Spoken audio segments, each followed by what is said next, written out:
Bretton Woods, New Hampshire, delegates from 44 allied and associate countries arrived for the opening of the United Nations Monetary and Financial Conference.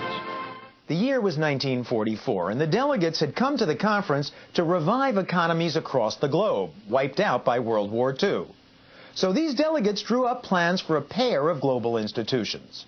The World Bank was created here to loan money to needy countries far away, and the International Monetary Funder, IMF, was also formed to spur global trade, mainly by managing exchange rates. Hard to imagine the bank and fund would ever be blamed for squelching growth, and yet...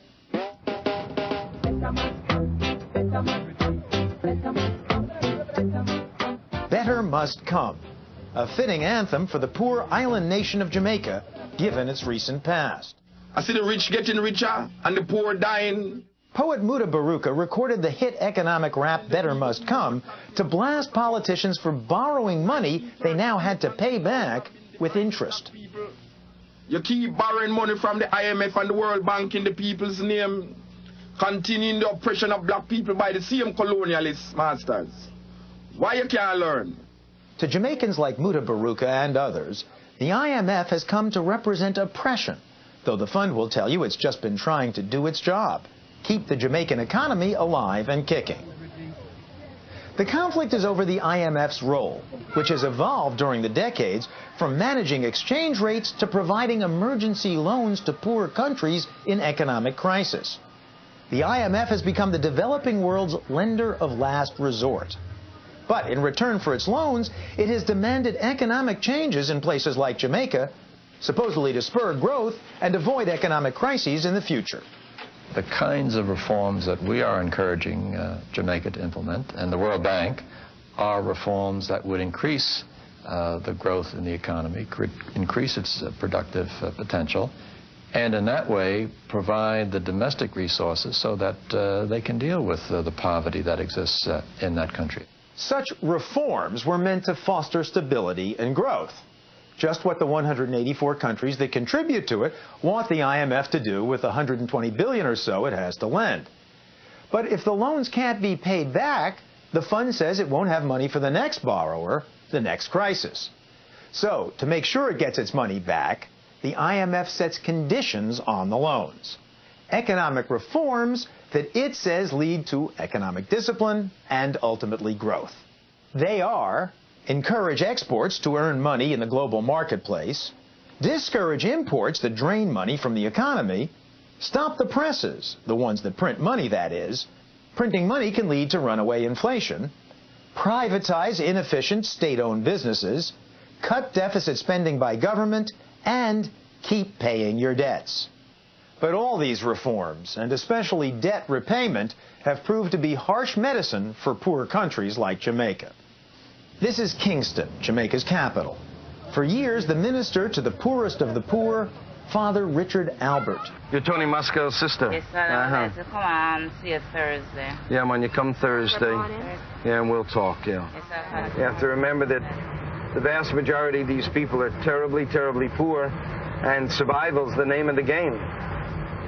And this whole problem of the debt crisis, the whole struggle of the debt, is lived out on this street. How so?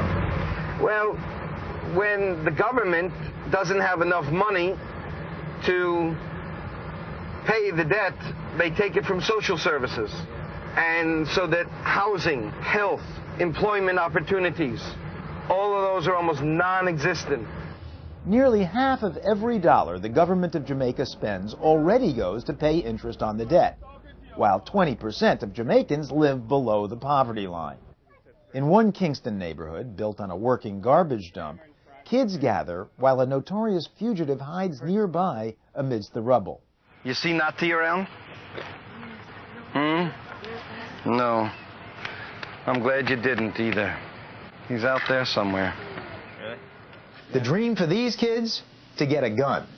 Crime has arguably been the fastest growing industry in the country, which leads critics to charge that the IMF reform of cutting government spending is too costly, if not counterproductive. And there have been other problems with the IMF's list of do's and don'ts for Jamaica. Both the fund and the government wanted people here to buy Jamaican. As it happened, they had their work cut out for them. There was and is a deep bias among Jamaicans against any goods made in their own country. Jamaican factory owner Anthony Robinson. A garment manufacturer a couple of years ago made up some garments, placed all of them same style. One batch had a label made in the USA, the other batch had a label made in Jamaica. Placed them in the same shop. Different price tags, one $5, the one made in the US, $5 more expensive than the one made in Jamaica. The batch made in the US was sold off and reordered before the batch made in Jamaica could be moved. And they were all made by the same person, same style, same everything. Why? Because it's made foreign, and if it's foreign, it's better. Ironically then, the very globalization that the IMF represents has spurred Jamaicans to buy imports, which reduced the money that could have been used to pay down the deficit. On the other hand, what were the alternatives to the IMF reforms? Opting out of the global market entirely? Or, say, leaving the country's assets, like the tourism industry, in the hands of the government?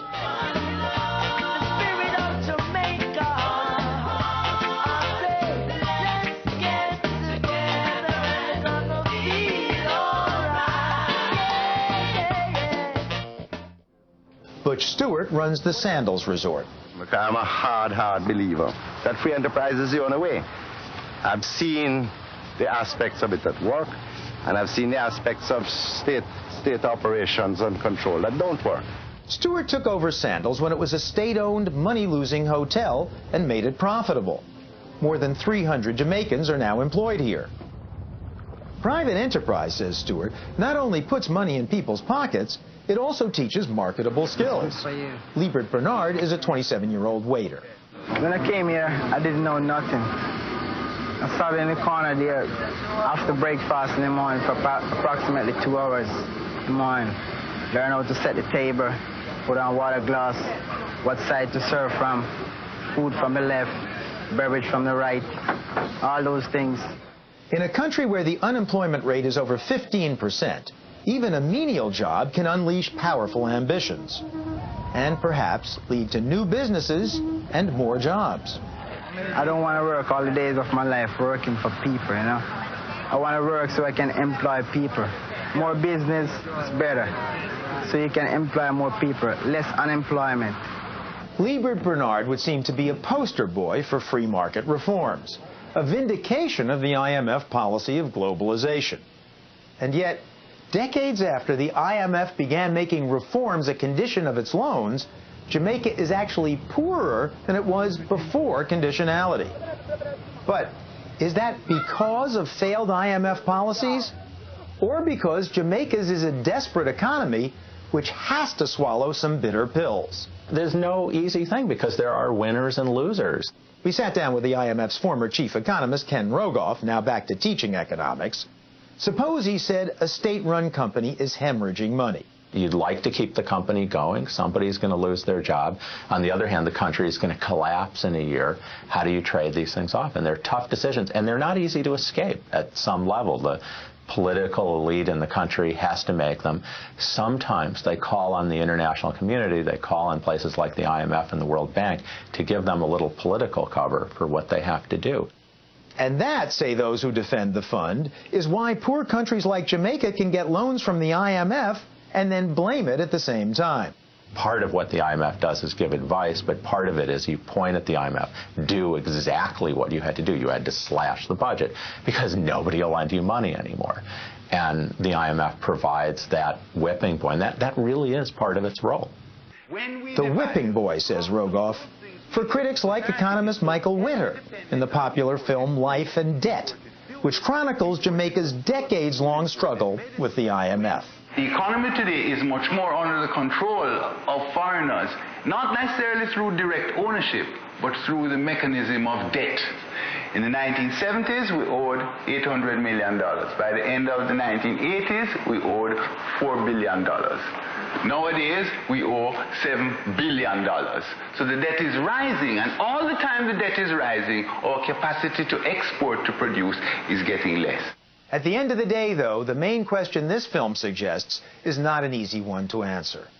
Without the IMF and World Bank, would the Jamaican economy have been better off or even worse?